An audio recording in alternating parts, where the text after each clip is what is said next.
A DC supply of 120 volt is connected to a large resistance X.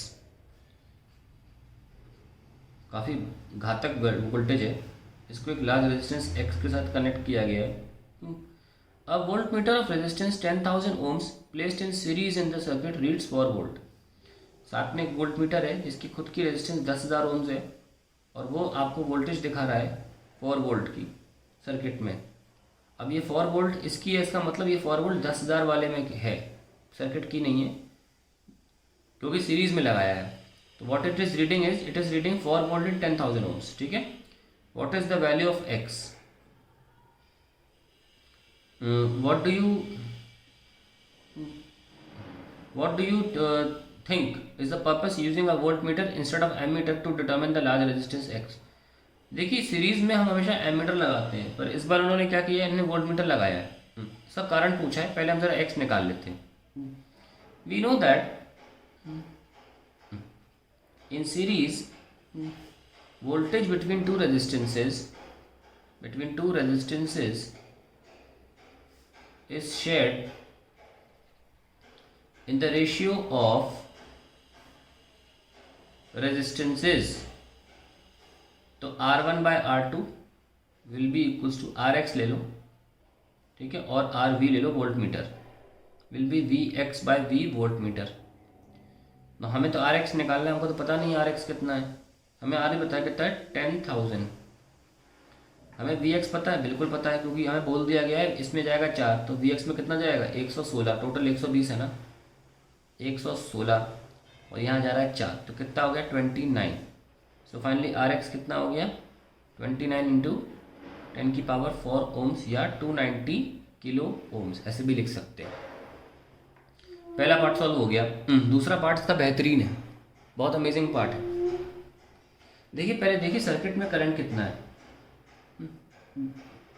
Circuit में जो current है वो V by are के हिसाब से निकाला जाए तो 120 upon R is 290 kilo ohms और 10 kilo ohms 300 kilo ohms. So ये आ जाएगा 0.4 10 की पावर -3, यानी करंट कितना है 0.4 मिली एम्पियर। ये बहुत ही कम करंट है, ये एमीटर डिटेक्ट नहीं कर पाएगा। तो हमें इसके लिए क्या चाहिए होगा, मिली एमीटर या माइक्रो एमीटर। पर हमको पता है कि मिली एमीटर और माइक्रो एमीटर की रेजिस्टेंस हाई होती है, पढ़ा भी हमने। और हम ये बात जानते हैं कि आइडियल एमीटर की रेजिस्टेंस हाई नहीं, उल्टा ज़ीरो होनी चाहिए या बहुत से बहुत कम। तो यानी कि हमें जो रीडिंग मिलेगी वो गलत मिलेगी, क्योंकि हम घटिया क्वालिटी का एमीटर यूज़ कर रहे हैं। हम नहीं चाहते कि माइक्रो एमीटर और मिली एमीटर तक नौबत आए। अगर हमारे पास कोई और ऑप्शन है तो, ऑप्शन नहीं होता तो ठीक है मान लेते। ऑप्शन कैसे है, ऑप्शन ऐसे है कि वोल्ट मीटर लगाने से क्या होगा कि उसकी रेजिस्टेंस भी हाई है, और हमें हाई रेजिस्टेंस वोल्ट मीटर हमेशा एक्यूरेट आंसर देता है, क्योंकि on the other hand volt meter use करने से फ़ायदा ये है कि उसकी रेजिस्टेंस हाई होगी, और high resistance volt meter actually वो आइडियल होता है। आइडियल तो वो वोल्ट मीटर होता है जो इन्फिनिटी रेजिस्टेंस है, पर वो तो कोई लॉजिक ही नहीं है ना। सो हाई वोल्ट मीटर में हमें जो रेजिस्टेंस मिल रही है, जो एक्यूरेसी मिल रही है, वो इसलिए हम वोल्ट मीटर यहाँ पे लगा रहे हैं, क्योंकि हमें हाई वोल्ट मीटर यूज़ करने का मौका मिल रहा है, I am getting accuracy with it. पर अगर मैं एमीटर लगाता तो एक तो पहले तो एमीटर ये करंट डिटेक्ट कर नहीं पाता, क्योंकि एक्स की वैल्यू बहुत ज़्यादा निकल के आई है, कितनी 290 किलो ओम्स। इस हाई रेजिस्टेंस पर करंट ऑलमोस्ट जीरो आ जाएगा एमीटर में। मिली एमीटर और माइक्रो एमीटर हम यूज़ करना नहीं चाहते, क्योंकि उनकी एक्यूरेसी 2 कौड़ी की होगी।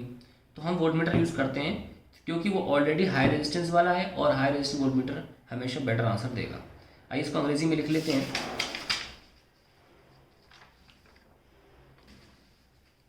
इसको लिख लेते हैं that we use a voltmeter because it has high resistance, and a high resistance voltmeter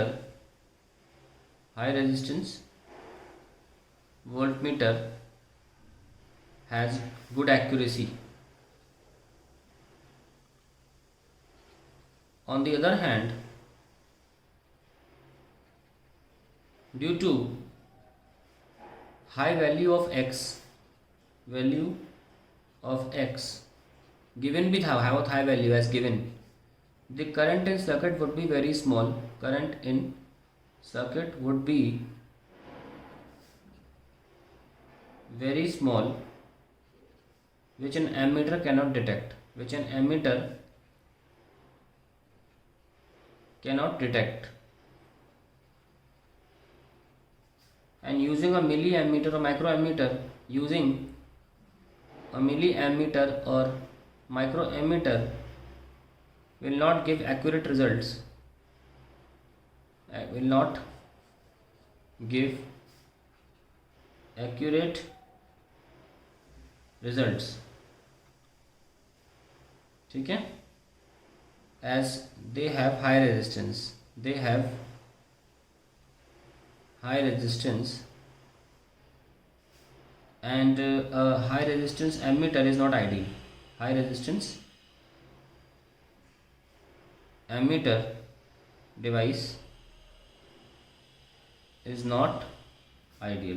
तो ये इसका रीज़न है कि हम क्यों एमीटर यूज़ नहीं करते, भली सर्किट में हमें सीरीज़ करेक्शन चाहिए था.